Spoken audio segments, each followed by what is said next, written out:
السلام عليكم ورحمة الله وبركاته، ازيك يا حبايبي عاملين ايه؟ يا رب تكونوا بخير. معاكم قمر غنيم والنهارده هنقدم كيك تحفة تحفة تحفة ما شاء الله. مش هنختلف عليه، يعني اتنين ما يختلفوش عليه من كتر حلاوته وجماله وطعمه التحفة جدا ما شاء الله لا قوة الا بالله. بصوا الجمال بتاعنا تحفة تحفة تحفة. هنعمل مع بعض كيك التوفي.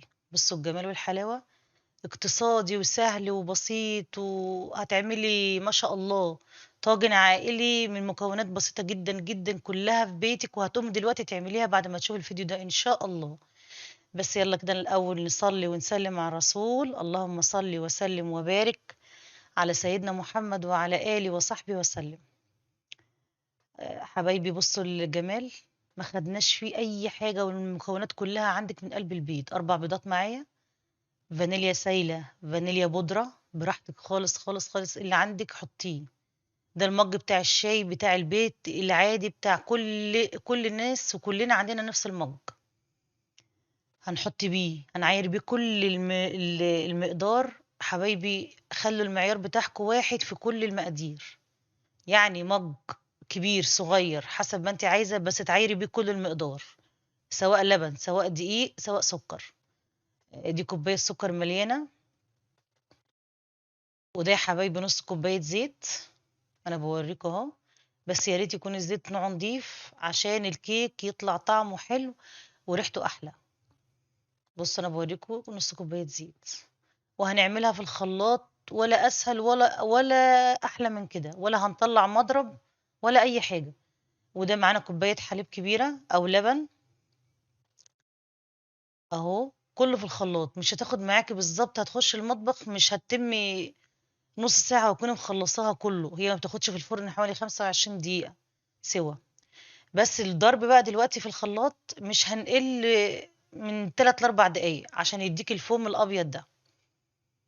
الفوم ده الابيض ده هيخليك الكيك من جوه هش وطري. بصوا ما شاء الله مش اقل من 3 دقايق يا حبايبي، هنفضل نضرب فيه كده 3 دقايق 4 دقايق. ممكن تريح الخلاط وتشغليه تاني عشان ما يجراش لي حاجه. اهو انا هوريكم، بص بقى عمل فوم خطير. بصوا ما شاء الله الرغوه قد ايه، والفوم ابيض وجميل جدا جدا جدا ما شاء الله. معانا بقى المكونات الجافة. احنا كده خلاص خلصنا السائل بتاعنا. معانا هو المج، نفس المج هنعاير بيه 2.5 كوباية دقيق. ادي الكوباية التانية. ولازم بقى يا حبايبي، انا كنت نخلة الدقيق ده مرة قبل كده، ودي تاني مرة. فيا ريت لما نيجي نعمل الكيك او المعجنات او اي حاجة ندخل الدقيق مرة واتنين وتلاتة.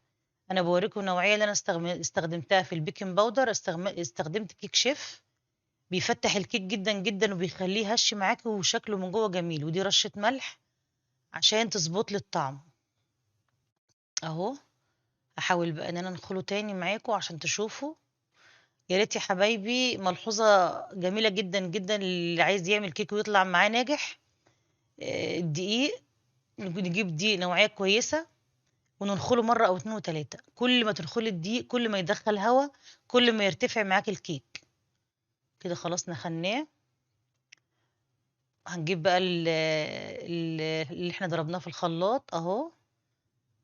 بُص ما شاء الله أبيض جدًا وفومي إزاي، عشان أنا ضربته من دقيقتين ل3 ويا ريت لو 4 دقايق. هيخلّي لِك البيض هيعمل الشغل حلو أوي مع اللبن، ويبقى فوم مرتفع كده وخطير.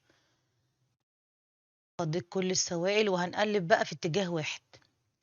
ده عليه شغل كتير، كتير، كتير، إن أنا أقلّب في اتجاه واحد.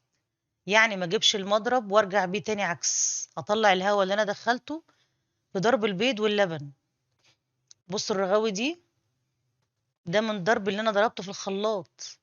ولمّا اتحط السائل على البيكنج باودر بيعمل الفقاعات دي، إن شاء الله بإذن الله معاكِ ده من خطوات الكيك الناجح. إن يبقى معاكِ وأنتِ شغّالة كده ما شاء الله، إن الفقاعات دي تطلع معاكِ. ده من البيكنج باودر ومن البيض اللي إحنا كنا حاطينه والحليب والزيت في الخلاط. بُصّي يا حبايبي ما شاء الله لا قوة إلا بالله، المقدار ده مضبوط جدًا، جدًا، جدًا، ومتجرّب مرّة و2 و3 عشان تطلع لكم الوصفة دي ناجحة، واللي يعملها يدعي لي. طبعًا إحنا عارفين قد إيه المكونات كلّها دلوقتي بقت غالية جدًا، جدًا، فلازم قبل ما أنزّل الوصفة أجرّبها مرّة و2 و3 وتنجح وتعجب الولاد عندي، وبعد كده أصوّرها وأنزّلها على طول. باورّيكم نوعية الزيت، نوعية نضيفة جدًا، جدًا، جدًا. جِبت ده أكبر طاجن في البايركس، في 3 صواني كده في بايركس طقم، ده أكبر طاجن، ده حوالي 25 في حوالي 35 حاجة زي كده. بُص بقى، بُص قوام الكيك تحفة، تحفة ما شاء الله، ما شاء الله لا قوة إلا بجد كل اللي هيعمله إن شاء الله هيدعي لي، حلو جدًا، جدًا. ده أصلًا من غير التوفي ينفع كيك عادي خالص بتاع شاي. العصر كده نقطّع كده الكيك ونعمل كوباية قهوة حلوة كده والّا كوباية نسكافيه أو كوباية شاي معاه، بيبقى روعة جدًا، جدًا، بالذات في البرد اللي إحنا فيه ده. دي يا حبايبي كوباية سكر، أحطها بقى تتكرمل على النار. الأول أنا ضبطت الفرن على 180، لو ما عندكيش تايمر هتعملي الفرن على الوسط للكيك، بالضبط خد معايا 25 دقيقة. هنحاول بقى نعمل الكراميل كده على أهدى نار عندِك وما تستعجليش عليه، عشان الكراميل ده بُصّي في لمحة كده هتلاقي اللون معاكِ والطعم غيّر. لازم تبقي ملاحظة الدرجات بتاعة الكراميل والتحويل بتاعه بالراحة كده، عشان ده لو لقط معاكِ في ثانية هتلاقي الطعم بتاعه بقى مُر. بُصّوا نار هادية خالص زي ما أنتم شايفين، وما استعجلتش عليه، زي ما ياخد معاكِ في وقت. يعني ممكن بس ما تعمليش جنبه حاجة، يعني لو ما تسيبيهوش تغسلي مواعين أو تطبخي، لازم تبقي واقفة له، عشان اللون معاكِ يبقى يطلع حلو كده بالقوام والحلاوة دي. إيدِك بقى فيه خلاص هو لوّن من الحروف، أنا المعلقة على طول فيه، ما اسيبهوش بقى خلاص. ليه بقى؟ عشان آخد من جوّه لبرّه اللون يبقى واحد، عشان ما يلقطش مني من حتة وحتة لأ. ويا ريت تكون صينية فاتحة زي اللي أنا عاملة فيها دي، عشان تشوفي درجات الكراميل معاكِ. أنا باقول لِك بما يرضي الله كل التريكات والحركات اللي تنجّح معاكِ الكراميل. دول حوالي من معلقتين ل3 زبدة، هنسيّحهم كده مع السكر قبل ما نحط أي إضافات. ده بقى صوص الطوف الاقتصادي، أنا ولا جِبت كريمة عشان أنا عارفة الدنيا غالية جدًا، جدًا، ودلوقتي الكريمة عدِّت ال200 جنيه الكيلو بتاعها، فهنشتغل برضه شغل على قد إيدينا ومن بيتنا وهنعمل أحسن حاجة إن شاء الله. ما شاء الله كده بُصّوا أهو، أنا هاسيّح كده الزبدة أهو، أخلّيها تسيح كلّها، وهانزل بقى إيه بكوباية مَيّة عشان يفك لي الكراميل ده، وأدينا ماشيين مع بعض خطوة، خطوة إن شاء الله في الوصفة. أدي حبيبي حطيت كوباية مَيّة، هاستنى بقى ما تخافوش، كل اللي اتكتل ده هيرجع تاني يفُك معانا واحدة، واحدة. في المرحلة دي بقى تعلّي النار، خلاص إحنا خلّصنا مرحلة الزبدة مع السكر، خلاص استووا مع بعض والزبدة فكِّت، أحط بقى كوباية المَيّة وأعلّي النار بقى. ليه؟ عشان أفِك التكتلات بتاعة السكر دي. وما مش هنحط أي إضافة تانية إلا أمّا نفِك التكتلات دي كلّها. بُصّوا، ما بقاش في أي تكتلات من السكر، كلّها فكِّت وبقت خطيرة، ما شاء الله لا قوة إلا بالله.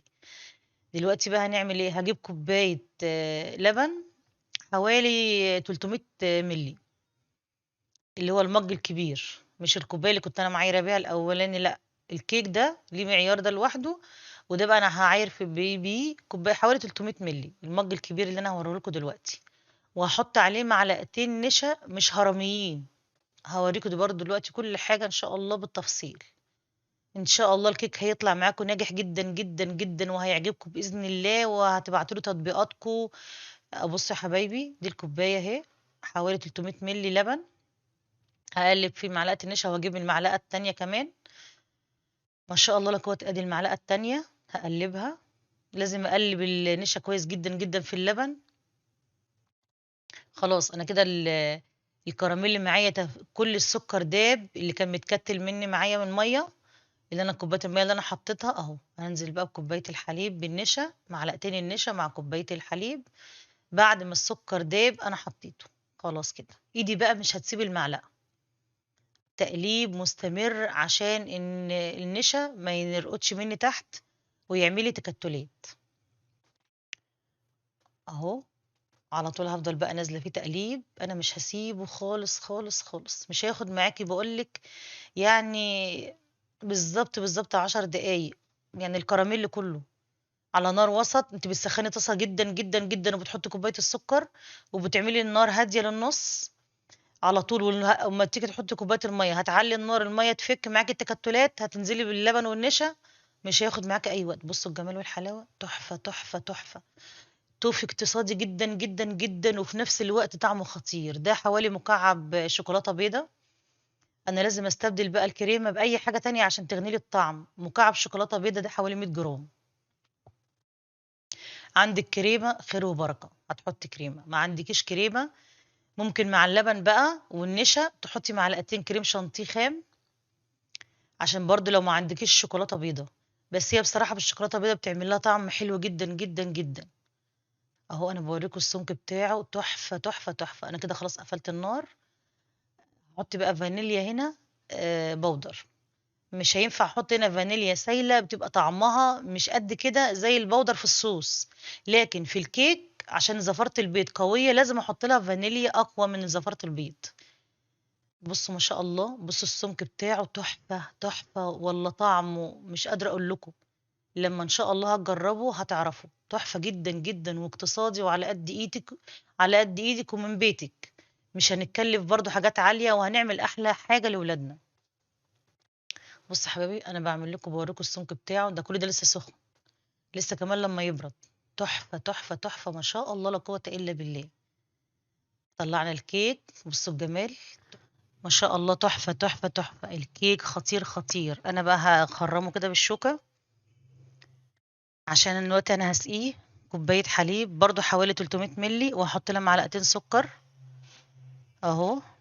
ما شاء الله. بص الكيك قد ايه مرتفع وقد ايه الشوكه بتنزل فيه. ان شاء الله لما تجربوا هتشوفوا الكيك قد ايه حلو. ادي اللبن حطيته. طبعا الكيك كان هدي معايا ما هوش سخن، يعني كنت طلعته كده حوالي دلوقتي بقاله من ساعه لساعه الا ربع عشان يهدى. وكده كده دلوقتي الجو برد فيبقى حلو جدا كده. بصوا شرب معايا ما شاء الله اللبن كله. وسبته في التلاجة حوالي نص ساعة. جو ساقع يا جماعة، الصوص ما حطوش في التلاجة، جو ساقع جدا ما شاء الله، هو برد لوحده. هحاول بقى كده اوزع كل الصوص بتاعي. بصوا ما شاء الله صوص الطوفي عامل ازاي بجد، هو كده يتاكل لوحده. جبت بقى معلقتين نوتيلا عندي، او عندك كريم شانتيه معلقتين، او شوكولاته بيضه اللي عندك، وعملتهم خطوط كده بالعرض. بس للاسف كنت بحسب الكاميرا بتصور بس ما كانتش بتصور. وهوريكم بقى كده بالسكينه، هروح واجي كده بيها من ناحيه دي ومن ناحيه دي. بصوا عشان تعمل لي التعريجات الجميله اللي احنا متعودين على شكلها. تحفه تحفه تحفه ما شاء الله ما شاء الله.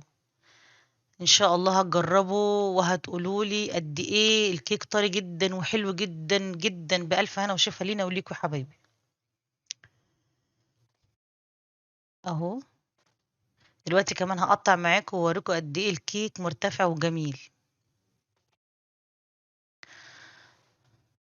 بص عملنا التعريجات دي، عملنا الشكل بتاعها تحفة جدا. العين بتاكل قبل البق. حبايبي لو جالك ضيوف، ولادك عايزين حاجة حلوة كده بالليل في السريع هنعملها ومش هتاخد معانا أي وقت، وهنقطع وهنبصوا جميلة جميلة جميلة بكل المقاييس. اهو انا اوريكم انا كده قطعت قطعة من النص وهطلع. بس بصوا الكيك ما شاء الله مرتفع قد ايه. ما شاء الله ما شاء الله ما شاء الله. بصوا وهوريكم كمان وهدوق. ما شاء الله يا حبايبي، انا بوريكم قد ايه الكيك حلو جدا جدا جدا. بصوا من جوه، انا اتعمدت ان انا اقطع بالشوكه الكيك عشان تشوفوه قد ايه من جوه هش وابيض جدا جدا جدا.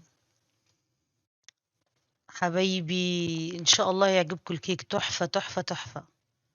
بصوا انا بوريكم من كل الاتجاهات قد ايه هو جميل، وقد ايه الكيك يتقطع لوحده كده جنب الشاي، جنب قهوه، جنب اي حاجه. هيمشي معاكم كيك كمان كده عادي لوحده، كيك شاي مش لازم نحط عليه اي صوصات.